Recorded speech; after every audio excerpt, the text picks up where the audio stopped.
Notamos que en nuestra época puede haber una crisis de liderazgo, ¿verdad? Cuando vemos a nuestro alrededor podemos comprobar esto. Con frecuencia escuchamos noticias sobre gobernantes que utilizan su autoridad para beneficio propio, empresarios que sacrifican la integridad para obtener ganancias, líderes sociales que prometen servir bien mientras buscan reconocimiento personal. Incluso y lamentablemente hasta a veces hay líderes cristianos cuyo ministerio termina realmente opacado y empañado por escándalos morales y de abuso de autoridad.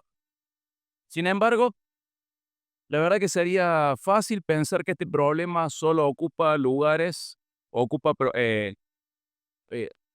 solo afecta a quienes ocupan lugares públicos o de posiciones visibles, ¿no?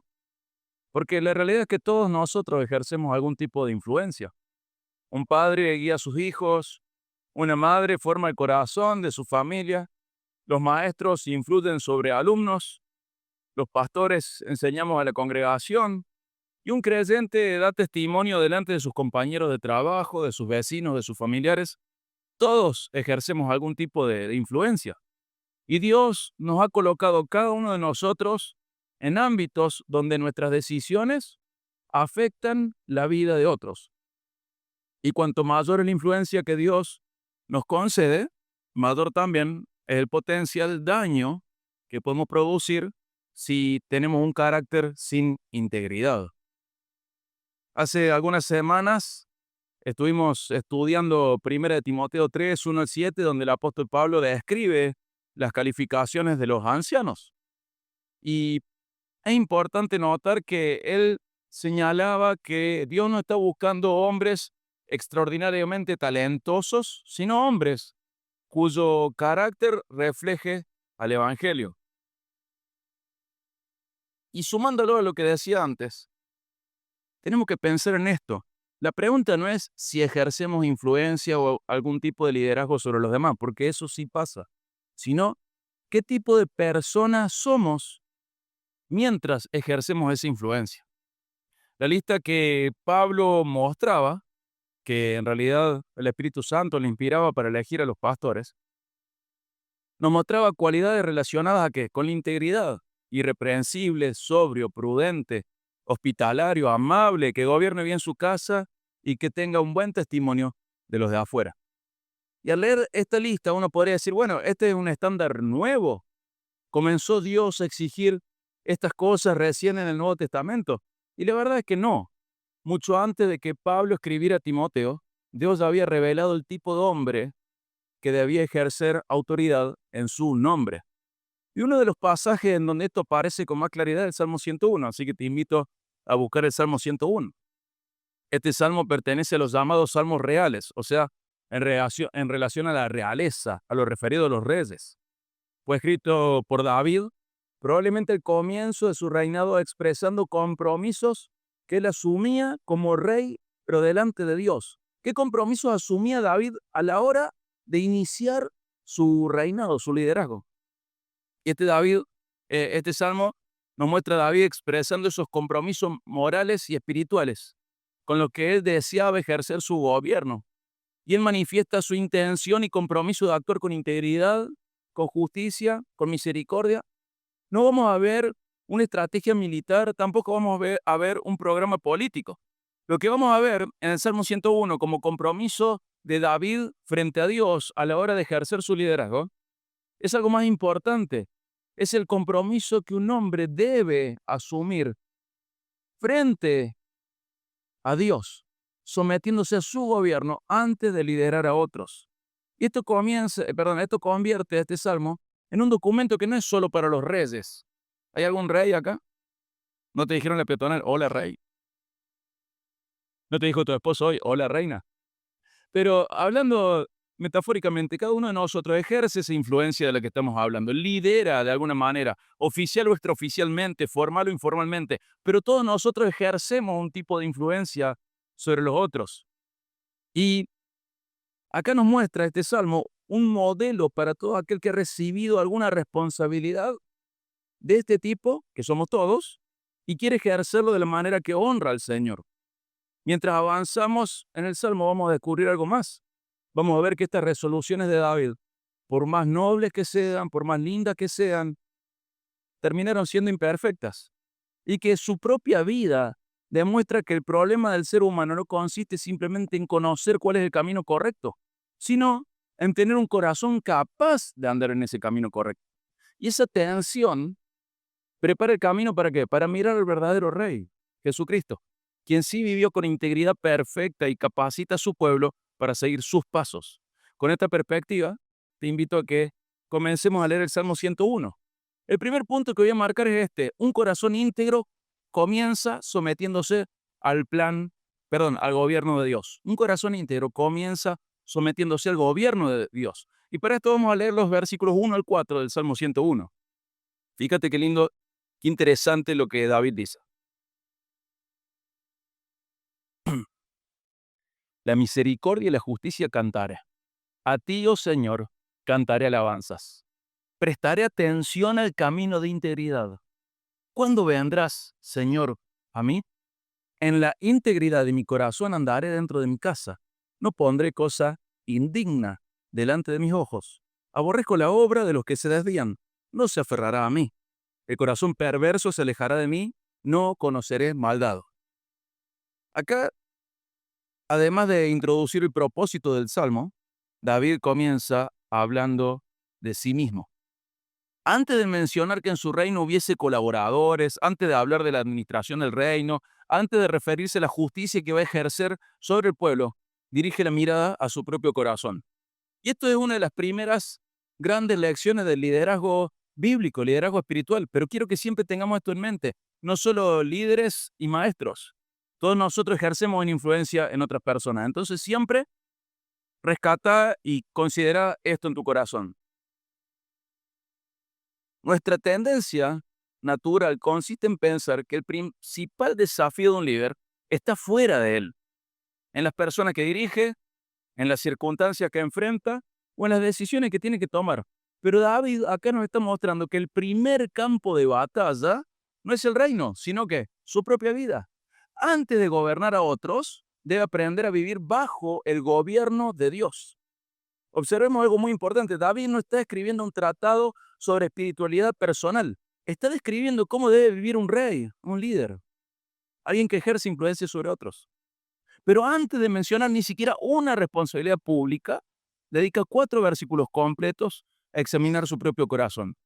Esto nos está enseñando que el carácter siempre debe preceder a la función. Antes de preguntar qué hace un líder, Dios pregunta quién y qué es ese líder. Por eso fíjate el versículo 1. La misericordia y la justicia cantaré. A ti, oh Señor, cantaré alabanzas. No empieza hablando de estrategia de gobierno, de liderazgo. No comienza organizando su administración, haciendo promesas de campaña. Comienza adorando. Antes de hablar de lo que hará para Dios, David habla con Dios. Antes de dirigir al pueblo, dirige su corazón hacia el Señor. Alguien que ejerce influencia tiene que hacer esto antes de dirigir a los demás, tiene que dirigir su propio corazón hacia el Señor. Esto no es un detalle menor, hermanos, no es un detalle insignificante. Esto es la base. Desde acá se parte. David reconoce que el ejercicio de autoridad solo puede comprenderse correctamente cuando parte de una visión correcta de Dios. Las 2 palabras que utiliza resumen el carácter del Señor, o gran parte de su carácter: misericordia y justicia. Por un lado, Dios es misericordioso. Él muestra gracia, compasión, fidelidad hacia su pueblo. Pero también es justo. Nunca tolera el pecado, nunca actúa con parcialidad y siempre hace lo que es recto. David sabe que estas mismas cualidades tienen que caracterizar su propio liderazgo. No tiene que gobernar según sus propios criterios o según lo que le dé más votos. Tiene que procurar reflejar el carácter de aquel Dios a quien sirve, misericordia y justicia. No es casualidad que estas 2 palabras aparezcan juntas. Un rey, un líder, vos que ejercés influencia, puede inclinarte hacia una justicia sin misericordia y convertirte en un tirano. O podrías hablar mucho de misericordia mientras abandonas la justicia y permitís que el mal prospere. Eso siempre es una tentación para toda persona que ejerce influencia, para todos. Me puedo transformar en un tirano o en un cómplice del pecado. Nos cuesta comprender de que esto no tiene que tener una tensión, sino que tiene que tener una expresión doble. Esta idea aparece varias veces en la Biblia. Y cuando Dios dio instrucciones para los futuros reyes de Israel, no comenzó hablando de ejército ni de impuestos. Fíjate Deuteronomio 17, 18 al 19. 17, 18 al 19.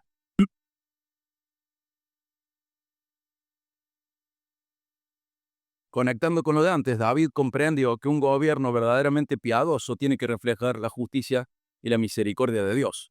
Y fíjate lo que dice el Señor en Deuteronomio 17, 18 al 19.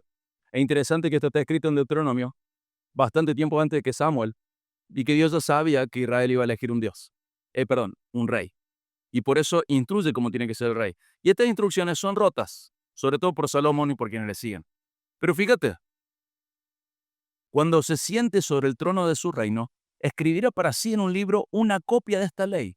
Salta un poquito. La tendrá consigo y la leerá todos los días de su vida para que aprenda a temer al Señor su Dios. A mano, un rey tenía que escribir todo el Pentateuco, los 5 libros de Moisés, y leerlo todos los días. ¿Para qué? Para que aprenda a temer al Señor su Dios. O sea que antes de ejercer autoridad, el rey tenía que reconocer que él mismo estaba bajo autoridad. Cualquier persona, toda persona tiene que aprender esto. Tiene que aprender a temer al Señor. No tenés que ejercer ningún tipo de autoridad sin recordar que vos estás bajo autoridad. Y este principio nunca cambió. Cuando vemos los ancianos descritos en 1 Timoteo 3, no son hombres que gobiernan según sus propias preferencias. Son hombres que primero han aprendido a vivir sometidos al señorío de Cristo. Y exactamente eso tiene que ocurrir en cada uno de nosotros. Porque ninguna de estas cosas son cosas que Dios no nos exija a todos. Hermanos, nadie puede dirigir correctamente su familia, su ministerio o cualquier responsabilidad que Dios le haya confiado si antes no ha aprendido a gobernarse a sí mismo hacia ser gobernado por Dios. ¿Me seguiste? No podés gobernar nada más si vos no usás tu dominio propio, te gobernás para dejarte gobernar por Dios. Te sometes a Dios, eso estoy diciendo en otras palabras. Y David continúa, fíjate el versículo 2.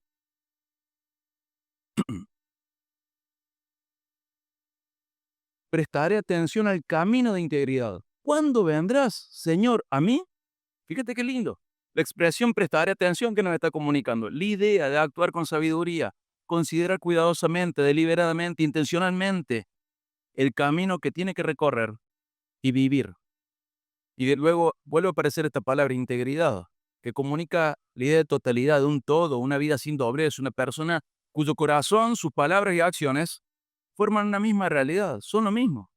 La persona íntegra no es la persona perfecta, es la persona que procura vivir de manera coherente delante de Dios. No tiene una cara para la iglesia y una cara para su familia. No habla una cosa y luego practica otra. Su vida es un todo, por donde lo mires, es lo mismo, es algo íntegro. Y hermanos, la integridad jamás aparece por accidente. No es el resultado de una vida tranquila, no surge simplemente con el paso de los años, para nada. La integridad debe cultivarse intencionalmente.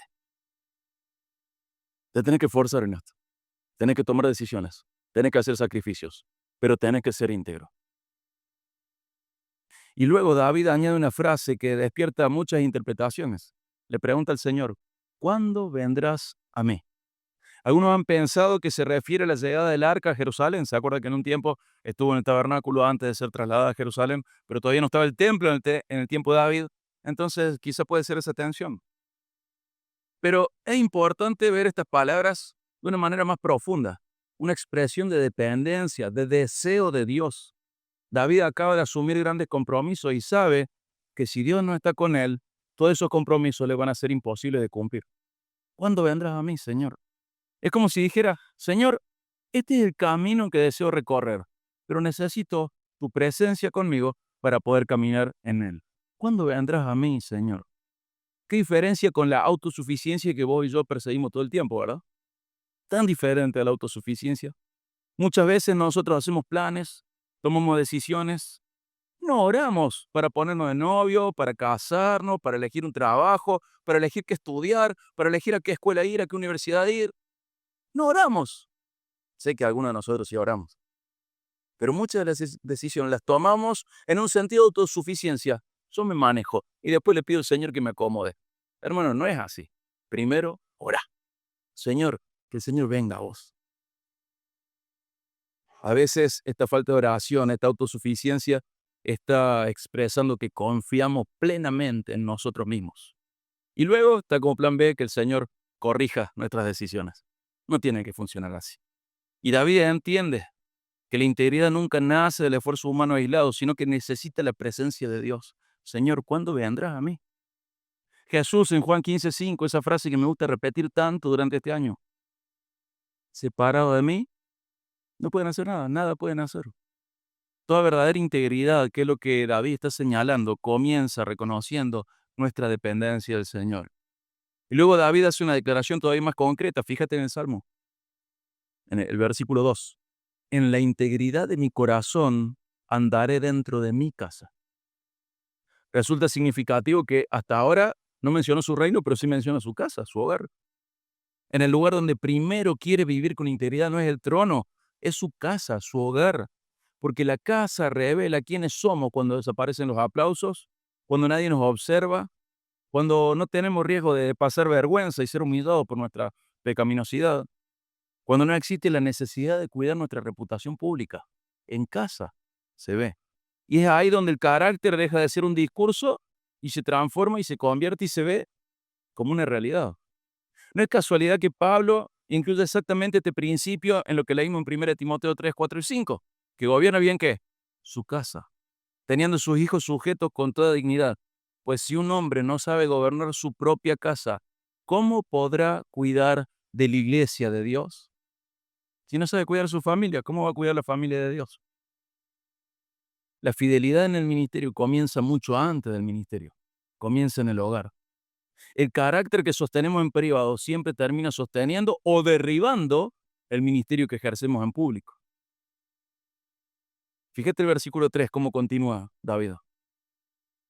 No pondré cosa indigna delante de mis ojos. Aborrezco la obra de los que se desvían. No se aferrará a mí. El corazón perverso se alejará de mí. No conoceré maldad. Hay una progresión, ¿vieron? Primero habla de sus ojos, luego de sus obras y luego de nuevo del corazón. Porque entiende que el pecado muchas veces comienza así, con una acción que puede ver, con algo visible. Comienza con aquello que nosotros permitimos entrar en nuestra mente, permanecer delante de nuestros ojos. Toda caída moral comienza con una historia, con una hora silenciosa. Mucho antes de que nuestro pecado se haga visible, estuvimos aprovechando la visibilidad de aquello que nos va a hacer tropezar. Mucho antes de que el pecado se haga obvio, se encontró un lugar en nuestros pensamientos, en nuestros deseos y en aquello que alimentamos constantemente. David comprende que hay una batalla contra el pecado, que no se manifiesta cuando el pecado aparece, sino mucho antes. Por eso, decide establecer límites antes de que llegue la tentación. Fíjate, no dice resistiré cuando aparezca el pecado, sino que ¿qué dice? No pondré delante de mis ojos aquello que pueda apartar mi corazón de Dios. Fíjate, no pondré cosa indigna delante de mis ojos. Habla de una lucha previa. No es que cuando parezca voy a ver qué pasa. No, voy a esquivar todo eso que es indigno, que es malo, que me aleja de Dios. Lo voy a esquivar. Me lo voy a sacar de encima. No dice voy a aguantar cuando parezca lo indigno. Dice voy a huir. No pondré cosa indigna delante mío. Cuánta sabiduría hay en esta decisión, ¿no? Vivimos en una cultura que constantemente alimenta nuestros ojos. Tenemos esa ventanita al mundo que está todo el tiempo llenando nuestros ojos. Y de ahí va nuestra mente, nuestro corazón y de ahí nuestra conducta. No pondré cosa indigna delante de mis ojos.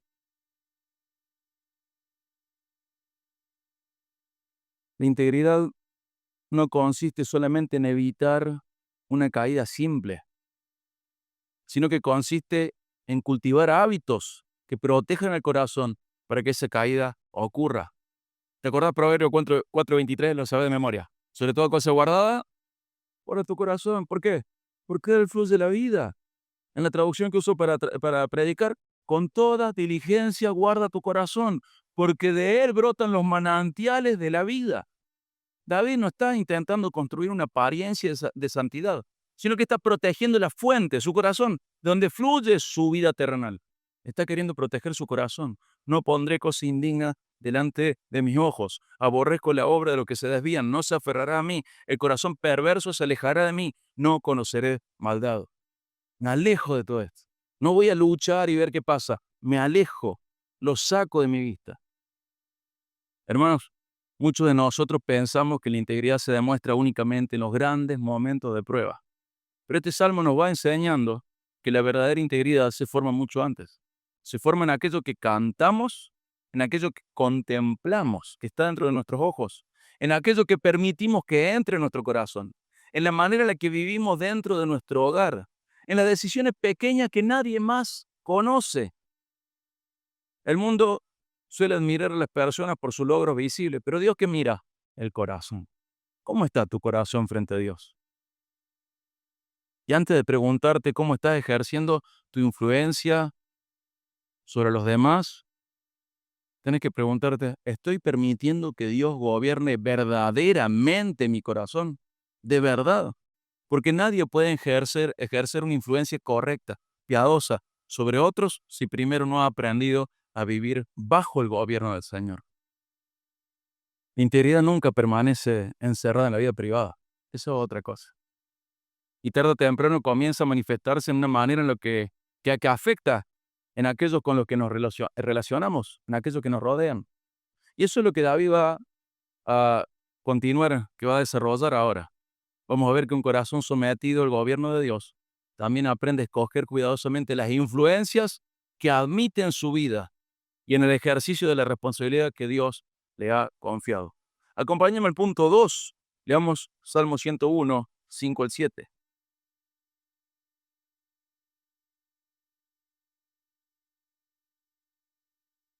Un corazón íntegro escoge cuidadosamente las personas que le rodean. Punto 2. Destruiré al que en secreto calumnia a su prójimo. No toleraré al de ojos altaneros y de corazón arrogante. Mis ojos estarán sobre los fieles de la tierra, para que moren conmigo. El que anda en camino de integridad me servirá. El que practica el engaño no morará en mi casa. El que habla mentiras no permanecerá en mi presencia. Fíjate qué interesante. Después de hablar de su propia vida en los versículos anteriores, David ahora dirige su mirada ¿a qué? A las personas que lo van a rodear. Es un cambio natural. Ninguno de nosotros vive aislado. Nadie ejerce influencia o liderazgo en soledad. Todos somos influenciados por las personas con quienes convivimos. Y al mismo tiempo, todos nosotros influenciamos sobre ellas.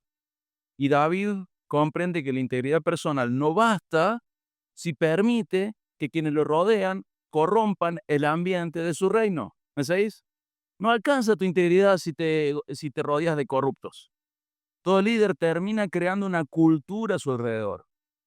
Y quiero recordar una vez más, todos ejercemos algún tipo de liderazgo, de influencia en alguna dirección sobre la vida de otros. Lo que toleramos comienza a multiplicarse. Lo que corregimos comienza a disminuir. Y lo que honramos termina siendo valorado y hasta imitado. Todos ejercemos este tipo de influencia. Y es importante que veamos qué toleramos, qué corregimos y qué honramos. David sabe que las personas que permanezcan cerca de él van a terminar moldeando el ambiente moral de todo su reino, de todo su trabajo frente a Dios. Por eso dice en el versículo 5, destruiré al que en secreto calumnia contra su prójimo. No toleraré al de ojos altaneros y de corazón arrogante. Fíjate, David no está hablando de grandes delitos. No está mencionando la idolatría, las conspiraciones para matarlo, sacarlo del reino. Habla del calumniador. Habla del orgulloso. A primera vista nosotros lo podemos considerar como pecados menores, pero David sabe que no lo son. La calumnia destruye la confianza entre las personas, divide familias, divide amistades, divide iglesias, divide naciones. Muchas veces actúa sigilosamente, sutilmente. Se presenta como una conversación simple, un comentario, una crítica aparentemente inocente. Sin embargo, detrás de eso está el deseo profundo de perjudicar al prójimo para obtener algún tipo de beneficio. Hermanos, cuántas iglesias han sufrido más por las palabras que por las persecuciones? ¿Por las calumnias que por el Estado persiguiéndolas? ¿Cuántas iglesias? Por eso David afirma que no va a dar lugar a ese tipo de personas dentro de su reino. Y junto a la calumnia menciona el orgullo, ¿viste? Destruiré al que en secreto calumnia a su prójimo. No toleraré al de ojos altaneros y de corazón arrogante. Estas dos expresiones nos muestran una persona que se siente mejor a los demás, superior a los demás. Con su lengua brotan palabras que pueden producir el desprecio de los otros. Y sus ojos le dan una visión falsa de superioridad respecto a los demás. ¿Por qué? Porque su corazón está lleno de soberbia. ¿Qué dice la Biblia? Por ejemplo, en Proverbios 16-18, dice que delante de la destrucción va el orgullo, delante de la caída y de la altivez de espíritu. Me gusta resumirlo así. El vocero de la caída es el orgullo. Cuando veo una persona orgullosa, altanera, altiva de espíritu, que se cree mejor que los demás, ¿sabe qué? Está anunciando su propia caída, está anunciando su propia ruina. Porque la persona antes de caer vive orgullosa y creyéndose mejor que los demás. David entiende que un reino gobernado por personas orgullosas va a terminar alejándose de Dios, va a terminar en ruinas. Pero el Salmo no habla solo de evitar y rechazar algunas influencias. También está el lado positivo. Fíjense el versículo 6. Mis ojos estarán sobre los fieles de la tierra, para que moren conmigo. El que anda en camino de integridad me servirá. Está armando su gabinete.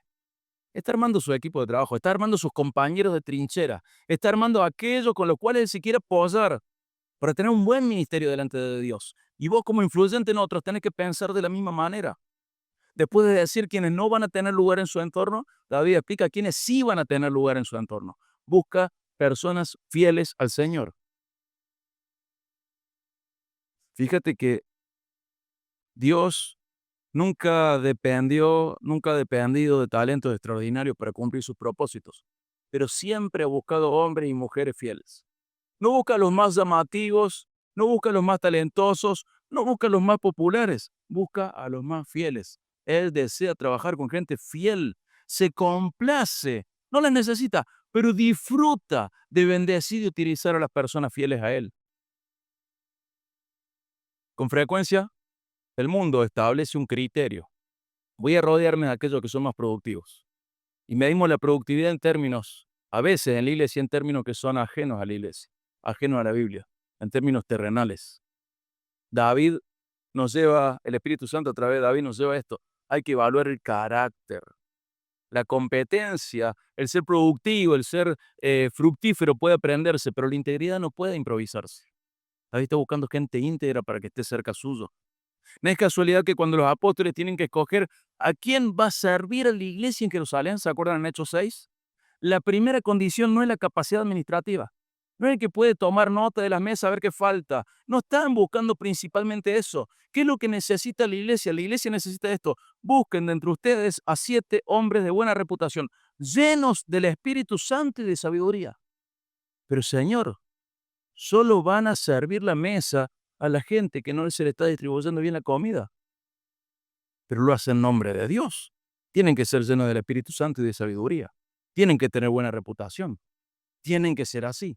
Íntegros. Pero Señor, está fulanito que se acuerda todas las caras, todos los nombres. Se acuerda las mesas. Se acuerda, es como esos mozos, viste, que aparecen, que se acuerdan. Puede decir, ¿qué parte de su mente está teniendo todos los detalles de lo que le estamos pidiendo? ¿Viste que hay gente así? Bueno, ese no. Dios busca al fiel. Dios no busca al más útil a fines prácticos. Dios estaba buscando al fiel para ser glorificado a través del fiel. En el trabajo de Dios, la espiritualidad nunca es secundaria frente a la capacidad. Y la prioridad de Dios nunca ha cambiado. Antes de habilidades, Él mira el corazón. Antes de eficiencia, Él mira la fidelidad. Él mira la integridad de la gente. Y fíjate cómo el versículo 7 concluye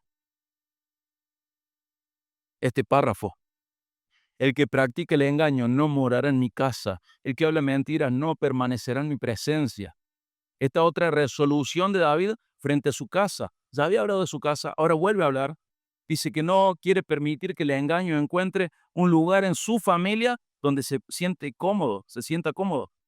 Esto no significa que David espere rodearse de personas perfectas. Significa que no estaba dispuesto a normalizar el pecado. No lo vamos a normalizar, no lo voy a permitir en mi casa, no quiero que esté en mi presencia. El que practique engaño no morará en mi casa, no va a estar en mi familia, no se va a sentir como ahí, no va a ser un habitante de mi casa, será una visita esporádica y lo vamos a sacar rajando. No queremos que viva en nuestra casa, no queremos que forme parte de nuestra familia, que no esté en mi presencia, está diciendo David. Hay una enorme diferencia entre acompañar con paciencia a un creyente que lucha contra el pecado y dar cabida deliberadamente a personas cuya vida ha sido caracterizada por el engaño, la mentira, la falta de arrepentimiento o cualquier otro pecado. Y esto en realidad esto sigue siendo algo indispensable para la vida de la iglesia. Fíjate 1 Corintios 15:33, deja tu dedo en el Salmo porque vamos a volver al Salmo hasta terminarlo. Pero fíjate 1 Corintios 15:33. No se dejen engañar. Las malas compañías corrompen las buenas costumbres. Hay otra traducción que dice las malas conversaciones. Es lo mismo, porque tenés malas conversaciones con las malas compañías. No hay un problema de traducción. Fíjate bien con quién y de qué hablas, porque corrompe tus hábitos juntarte con personas que hablan cosas malas. No te dejes engañar. ¿Por quién? Por tu propio corazón. Las malas compañías corrompen las buenas costumbres. Con el paso del tiempo, hermanos, terminamos pareciéndonos a aquellas personas con las que decidimos caminar. Te juntas con necios, serás necio. Te juntas con sabios, serás sabio. Por eso David protege cuidadosamente su círculo más cercano. No por orgullo, no para aislarse, sino porque comprende que su propia integridad está en juego si no se reúne con personas íntegras. Su integridad también se preserva mediante la elección de relaciones, de amistades, de compañeros. Su integridad está unida a la integridad de quienes le rodean. Viste que hay una estadística que dice que vos ganás más o menos el promedio de el sueldo de tus mejores 5 amigos, ¿viste? Con la integridad pasa algo parecido. Y creo que más directa la relación. Te juntas con íntegro, vas a aprender a caminar en integridad. Quizá no sea el más íntegro, quizá no sea el menos íntegro, pero vas a aprender, porque se normaliza la integridad en tu círculo. Hermanos, vivimos todo el tiempo en esta cultura que suele repetir. Lo importante es que cada uno haga lo suyo y no moleste a los demás. Pero la Biblia enseña algo diferente a esto. La Biblia enseña que nuestras relaciones terminan también moldeando nuestro carácter. Y esto es importante para cada uno de nosotros porque cada uno de nosotros ejercemos influencia sobre otros. ¿Qué consejo escuchas? ¿Cuáles son tus amigos más cercanos? ¿Qué conversaciones alimentas y le das cabida y a cuáles le cortas el rostro, como decimos? ¿Cuáles son los modelos que admiras? Todo esto va dejando una huella en tu corazón y en tu manera de influir en otros. Por eso conviene preguntarnos, ¿con quién disfruto pasar el tiempo? ¿De qué me gusta hablar más que de otras cosas? ¿Quiénes están ejerciendo mayor influencia sobre mi vida? Hermano, si tus mejores amigos son incrédulos, revisa tu corazón. Revisa tu corazón. Estás en gran riesgo de creer que sos algo, pero ser otra cosa. Cuidado, cuidado. No te digo que no puedes tener amigos incrédulos. ¿Vos me entendiste? ¿Con quiénes disfrutar más que con nadie pasar el tiempo? Cuidado, elegílos bien. ¿Te ayudan esas personas a acercarte más a Cristo? ¿Estimulan tu santidad? ¿Te ayudan a crecer en humildad, fidelidad, amor por el Señor? ¿O están debilitando lentamente tu comunión con Dios? ¿Preferís acercarte a ellos en vez de acercarte al Señor? ¿Te acordás? No es estrictamente el uso correcto de este versículo, pero lo voy a usar y dejo que vos lo interpretes correctamente. La amistad con el mundo, ¿qué es? Enemistad con Dios. Aplica en esto. No quiero desarrollarlo ahora porque no quiero extenderme más, pero aplica. Si vos en ese sistema te sentís tan cómodo, tenés que saber que en tanto vos le das la cara a un lado, le das la espalda a otro. No tenés dos espaldas ni dos caras.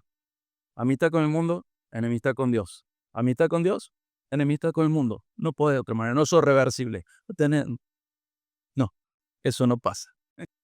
Proverbio 21:30 dice, perdón, Proverbio 13:20 dice, el que anda con sabios, sabio será. Pero el compañero de los necios, ¿qué? Sufrirá daño. Sufrirá daño. Sos compañero de necios, vas a sufrir daño. Andas con sabios, vas a aprender a ser sabio. Porque un corazón íntegro no solo procura vivir correctamente, un corazón íntegro busca relacionarse y rodearse de personas que aman al mismo Señor, desean obedecer su palabra y avanzan progresivamente en semejanza a Jesús. Esa es la gente que vos necesitas cerca tuyo, aquellos que cada día son más parecidos a Jesús. No sigas a aquellos que no les interesa Jesús. No sigas a aquellos que no tienen nada que ver con Jesús. Porque su camino no es camino de vida, es que camino de muerte y destrucción. Porque el que siembra para la carne, ¿qué va a cosechar? Muerte, destrucción. Sé sabio, sé inteligente. A vos te conviene. Elegí bien quienes te rodean. Elegí a aquellos que caminan progresivamente, cada día pareciendo más a Jesús. No menosprecies el potencial de daño y destrucción que tiene un incrédulo. No lo menosprecies. No porque sea el peor de todos, sino porque no pertenece al mismo reino y sirve a otro reino. Y el rey de ese reino lo va a utilizar para boicotear tu vida. Recuérdalo. Y hasta acá David nos mostró que la integridad comienza en el corazón y se refleja también en las relaciones que decidimos cultivar. Pero todavía queda un aspecto muy importante, ¿no? ¿Por qué tiene que vivir así un rey? ¿Por qué tiene que vivir alguien así? ¿Con qué propósito tiene que proteger su corazón y cuidarse de elegir bien a quienes le rodean? Y la respuesta aparece en el último versículo del Salmo, pero todavía no termina, queda 1 hora y media. Vamos a ver en este último versículo que ahí descubrimos que toda autoridad recibida de Dios tiene un propósito mayor. Toda autoridad recibida de Dios tiene un propósito mayor. Servir al Señor protegiendo al pueblo que Él ha puesto bajo nuestro cuidado. El punto 3 es este: un corazón íntegro utiliza su autoridad para servir a Dios y proteger a su pueblo. Después de hablar de su propia vida y de las personas que lo van a rodear, David concluye mirando hacia la responsabilidad que Dios le ha confiado. Fíjate el versículo 8. Cada mañana destruiré a todos los impíos de la tierra, para exterminar de la ciudad del Señor a todos los que hacen iniquidad. Bueno, a primera vista parece que David en criollo se puso la gorra, fuerte. Parecen expresiones muy severas, ¿verdad? ¿Está hablando David que quiere ejecutar personas cada mañana? Probablemente no. La expresión destruir que usa ahí también se puede entender como el sentido de silenciar, excluir, remover, apartar, alejar a aquellos que mediante su conducta corrompían la justicia del reino. La rectitud, lo bueno del reino, era corrompido por este tipo de personas y esta expresión puede ser: los vamos a excluir, los vamos a apartar, los vamos a dejar de lado. O te arrepentís o te apartamos. ¿Por qué? Porque sos una fuente de pecado continuo en el reino de Dios. Lo importante no es el método específico, sino el principio que David está afirmando. El rey no puede ser indiferente frente al mar. Frente al mal. El rey no puede ser indiferente frente al mal. Un líder no puede ser indiferente frente al mal. Vamos a bajarlo de nuevo. Un papá, un esposo, una mamá, un amigo. Cada uno de nosotros no puede ser indiferente frente al mal. No nos puede dar lo mismo. Tenemos que tener este deseo de excluirlo de nuestras vidas. Es importante, también es interesante la expresión esa, ¿no? Cada mañana. Porque a la mañana los reyes hacían algo por costumbre en Israel. Era celebrar audiencias judiciales, era atender las cuestiones del pueblo. Era el momento en el cual recibían las causas del pueblo y administraban la justicia. Jeremías utiliza una imagen muy importante cuando exhorta a los reyes. En Jeremías 21:12 dice: hagan justicia por la mañana y libren al despojado de la mano del opresor. Es esa idea. Por la mañana el rey establece la justicia. Entonces David no está describiendo una reacción impulsiva. Me voy a levantar a la mañana y voy a matar a todos los injustos. No. Está hablando de una práctica constante. Hacer lo correcto tiene que ver con esto, con hacerlo cada día. Cada nuevo día debe comenzar recordando que Dios le había puesto por encima de otras personas, para influir a otras personas, para defender la justicia y proteger al pueblo de Dios. Y esto también nos enseña un principio muy importante. La autoridad nunca fue dada para beneficio de aquel que la posee. ¿Me escuchaste? La autoridad nunca fue dada para beneficio de aquel que la posee. Fue dada para servir a quienes están bajo su cuidado. Para servir. Esa es una de las grandes diferencias entre el liderazgo bíblico y el liderazgo que normalmente encontramos en el mundo. Y no puede afectarnos el modelo del mundo a nosotros como iglesia. No nos tiene que afectar. Con naturalidad carnal, las personas buscan autoridad ¿para qué? Para obtener prestigio, reconocimiento, poder. Con esta naturalidad carnal quieren ser servidos. Pero Jesús nos mostró, ¿se acuerdan? El camino totalmente contrario. Cuando los discípulos estaban compitiendo, a ver, Señor, ¿cuál va a ser el mayor? Quiero estar yo allá arriba. No, déjame a mí. No, Señor, ¿cuál va a ser? Jesús dice en Mateo 20, saben que los gobernantes de los gentiles se enseñorean de ellos. No ha de ser así entre ustedes. Al contrario, el que quiera hacerse grande entre ustedes será su servidor. O sea que tu influencia sobre los demás tiene que estar caracterizada por tu servicio por los demás. Ni se te ocurre creer que una influencia buena si no estás dispuesto a servirles, a ser su siervo. En el reino de Dios, la autoridad siempre está al servicio de los demás. Y David parece comprender este principio. David está describiendo un modelo de liderazgo que solo va a alcanzar su expresión perfecta ¿cuándo? Siglos después. Cuando el hijo de David, ese título mesiánico, venga no para ser servido, sino para qué? Para servir. Para servir. Pero volviendo al tiempo de David, él no utiliza su posición para proteger sus intereses personales, sino que la utiliza para proteger la ciudad del Señor, al pueblo del Señor. Él no dice, fíjense qué lindo la expresión que tiene. Él no dice mi ciudad. Y saben que otros decían que esa era la ciudad de David, ¿no? Porque él la tomó, él la conquistó. Él fue y dijo, bueno, la conquistó es mía ahora. Por eso los otros dicen la ciudad de David. Pero no dice la ciudad de David. ¿Qué dice? ¿Te diste cuenta? La ciudad del Señor. La ciudad del Señor. Él entiende que lo que él tomó tampoco le pertenece. Lo que él recibió no le pertenece. Es del Señor. El reino no le pertenece. Es del Señor. El pueblo no le pertenece. Es del Señor. Todo pertenece al Señor. David es solamente un administrador de parte del Señor. Y este principio sigue siendo fundamental para nosotros, para hoy y para mí. Los padres tienen que recordar que los hijos le pertenecen al Señor. Busca el bien espiritual de tus hijos porque le pertenecen a Él. No busques llevarte bien con ellos a costa de que ellos gobiernen su propia vida. Busca hasta tu sangre el bien espiritual de tu hijo, porque ellos le pertenecen primeramente al Señor, son creación de Él. Los ancianos, los líderes de la iglesia, recordar que la iglesia pertenece al Señor, jamás enseñorearse de la iglesia le pertenece al Señor. Los maestros, recordar que sirven al Señor al enseñar su palabra. Ninguna autoridad cristiana está desprendida, está alejada de ser una autoridad delegada por parte de Dios. Toda autoridad debe rendir cuentas delante de Dios. Toda autoridad está sometida a la autoridad de Dios. Y esta perspectiva cambia nuestra manera de ejercer esta influencia, este liderazgo del que hablábamos al principio. Si la autoridad me pertenece a mí, podría usarla según mis preferencias. Pero si la recibí en administración, en préstamo, entonces tengo que preguntarme continuamente, ¿qué desea el verdadero dueño de esta autoridad? ¿Cómo puedo honrar correctamente al dueño de esta autoridad? Como esposo, como papá, como mamá, como maestro en la iglesia, como líder, como amigo. ¿Cómo puedo honrar al dueño de esta autoridad con la administración que él me ha delegado esta autoridad?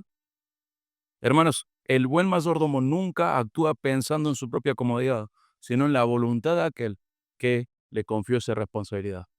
Aplícalo a tu paternidad, a tu maternidad, a tu matrimonio, a tu amistad. Recordá, tenés que dar cuenta por lo que haces con este grado de influencia que Dios te ha dado sobre otros. Y Pedro explica y recuerda esto al dirigirse precisamente a los pastores de una iglesia. ¿Se acuerdan primera de Pedro 5, 2 al 3? Pastoreen el rebaño de Dios entre ustedes. No como teniendo señorío sobre los que les han sido confiados, sino demostrando ser ejemplos del rebaño. Siempre recuerda esto. La autoridad tiene que ser ejemplar. Tiene que presentarse como un ejemplo. Si una parte de la autoridad no es ejemplificativa, cuidado. Si no sirve de ejemplo para que los otros sigan, cuidado. Siempre recordar cómo ser ejemplo está ligado a ser autoridad. Y también Pedro no dice el rebaño de los pastores. ¿Qué dice? El rebaño de Dios. Porque el rebaño es de Dios. Pedro recuerda exactamente este principio que estamos encontrando en el Salmo 101. Toda autoridad existe para administrar fielmente aquello que pertenece al Señor.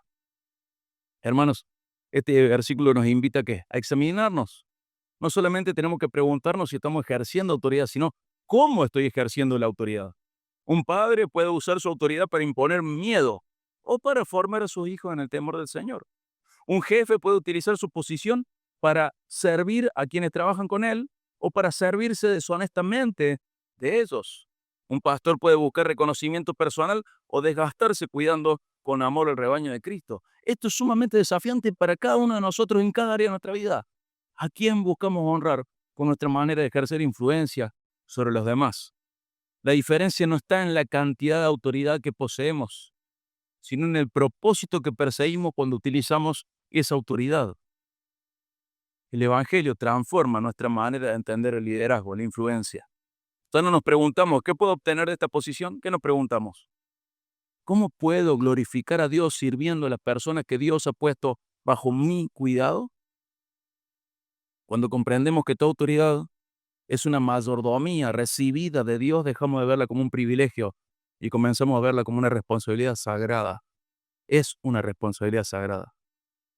Hermanos, cuando terminamos este salmo, es bueno admirar la belleza de estos compromisos que David toma a la hora de ejercer su cargo. David deseaba un corazón íntegro, deseaba rodearse de personas fieles, anhelaba gobernar con justicia para el bien del pueblo de Dios, pero al mismo tiempo conocemos el resto de su historia, ¿no? ¿Qué pasó, David? ¿Lograste cumplir perfectamente con estos compromisos? Y sabemos que no. Pero la respuesta a esta pregunta prepara el camino para lo que sigue, porque el Salmo 101 no solo nos presenta el ideal de un rey piadoso, David, sino que también tiene que despertar en nosotros el anhelo de un rey que realmente haya vivido de esta manera. Y ese rey es Jesucristo.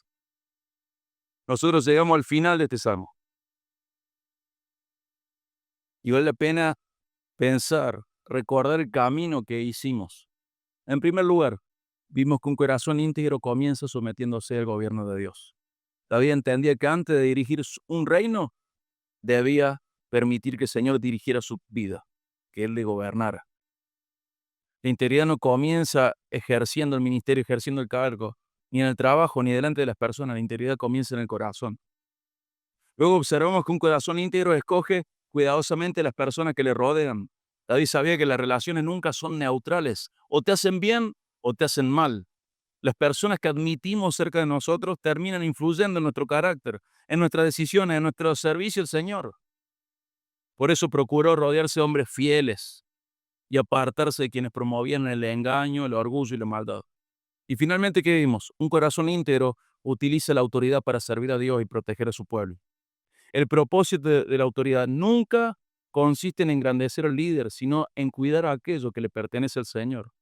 Toda autoridad es una mayordomía que un día dará cuentas delante de Dios. Y hasta acá el Salmo nos presenta un ideal, ¿verdad? Un ideal muy, muy elevado. Y de nuevo aparece esa pregunta, ¿pudo David vivir de acuerdo a estos compromisos que él decidió tomar? Y la respuesta es dolorosa, ¿verdad? Evidentemente, no. Sabemos que no. El mismo hombre que prometió andar con integridad terminó ocultando el pecado con Betsabe. El rey que deseaba mantener pura su casa vio cómo el pecado produjo heridas profundas y desastres horribles dentro de su propia familia. El hombre que quiso ejercer justicia también experimentó momentos de debilidad, de favoritismo, de tomar malas decisiones. Y esa no es solamente la historia de David. Esa es tu historia y es la mía. Somos nosotros. Y si el Salmo 101 fuera el final de la historia, todos saldríamos desanimados. Qué lindo todo esto, pero no puedo, no llego, no me da. Admiraríamos el ideal de Dios, pero también reconoceríamos que ninguno de nosotros logrará jamás vivir de esta manera. El mismo David escribió todos estos compromisos y resoluciones, este código moral y espiritual de conducta, este mismo David los quebrantó a todos. Y nosotros tampoco podemos sostenernos por nuestras propias fuerzas. ¿Cuántas veces hemos tomado buenas decisiones delante del Señor? ¿Cuántas veces hemos prometido ser más pacientes, más santos, más diligentes, más fieles, más honestos? ¿Cuántas veces hemos tomado la decisión de utilizar mejor nuestra boca, priorizar mejor el uso de nuestro tiempo o de elegir mejor nuestras propias compañías? Y sin embargo, volvemos a descubrir esta realidad en nuestro propio corazón. Somos iguales a David. Dios, a través del Salmo 101, puede hacer algo muy interesante en nuestro corazón también. Primero puede despertar la admiración. Qué lindo tú eres. Después confrontarnos con nuestra incapacidad. No me da el cuero. Señor, no puedo. Y finalmente, ¿qué? Dirigir nuestro ojo hacia aquel que sí cumplió perfectamente todo lo que David apenas pudo prometer y desear. David anheló una ciudad donde la iniquidad no tuviera lugar, pero nunca pudo establecerla plenamente, ni siquiera lo pudo hacer en su corazón. El pecado siguió presente en Jerusalén y aún en su propia familia. Sin embargo, el Rey Jesucristo sí llevará ese propósito a su consumación. En Apocalipsis 21-27 se describe la Jerusalén celestial y afirma: jamás entrará en ella nada inmundo, ni el que practica abominación y mentira, sino solo aquellos cuyos nombres están escritos en el libro de la vida del Cordero. El reino que David solo pudo desear y anticipar será plenamente establecido por el portador del título mesiánico. Por eso que es parte de la dinastía davídica, el hijo de David, Jesús. El ideal que David apenas pudo anunciar encontrará su cumplimiento perfecto en el reino eterno de Jesús. Porque hubo un rey que caminó en perfecta integridad. Hubo un rey cuya vida privada fue tan santa como su ministerio público. Hubo un rey cuyos ojos nunca se desviaron hacia el pecado. Hubo un rey que jamás pronunció engaño con sus labios. Hubo un rey que escogió perfectamente a quienes el Padre le había dado. Hubo un rey que ejerció toda su autoridad para servir a su pueblo y no para servirse a él. Ese rey es Jesucristo. Ese rey es Jesucristo. Y mientras David necesitó pedir: ¿cuándo vendrás a mí, oh Señor?, Cristo pudo decir: yo voy al Padre. Mientras David cayó una y otra vez, Cristo permaneció absolutamente sin pecado. Y cuando llegó el momento supremo de demostrar qué clase de rey era, no utilizó su autoridad para salvarse a sí mismo. La utilizó para entregar su vida a los traidores del reino. Él mismo dijo que él no vino para ser servido, sino para servir y para dar su vida en rescate por muchos. De ahí comprendemos el Evangelio.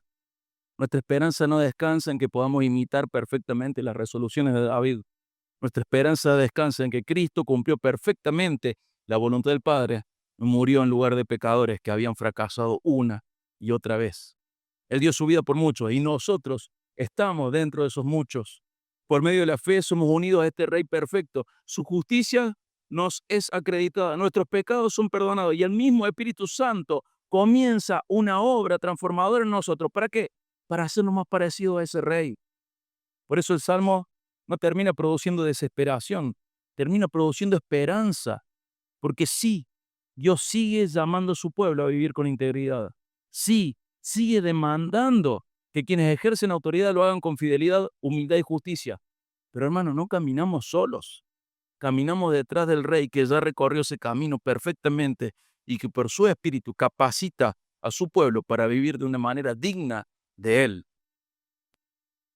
Hermanos, nuestra época necesita hombres y mujeres íntegros, que influyan para bien en la sociedad, en las familias, en las escuelas, en los trabajos, en las iglesias. Pero el mundo no necesita simplemente personas con mejores habilidades de liderazgo. Necesita personas gobernadas por el Rey verdadero.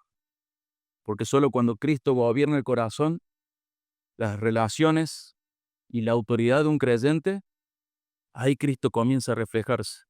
Aunque todavía imperfectamente, el carácter del reino que un día Él establecerá para siempre se ve en esas personas.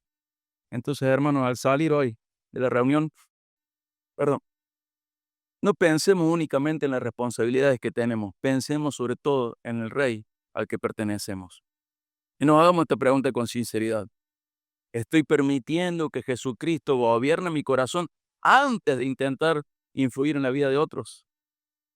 Porque solo quienes viven bajo el gobierno del Rey perfecto podrán reflejar, aunque sea imperfectamente, pero podrán reflejar la integridad que Él produce en todo lo que le pertenece. Sí se puede, porque Dios te capacita. Sí se puede, porque Dios te ha declarado justo frente a Él. Sí se puede, porque tu Rey quiere ser formado en vos. Sí se puede.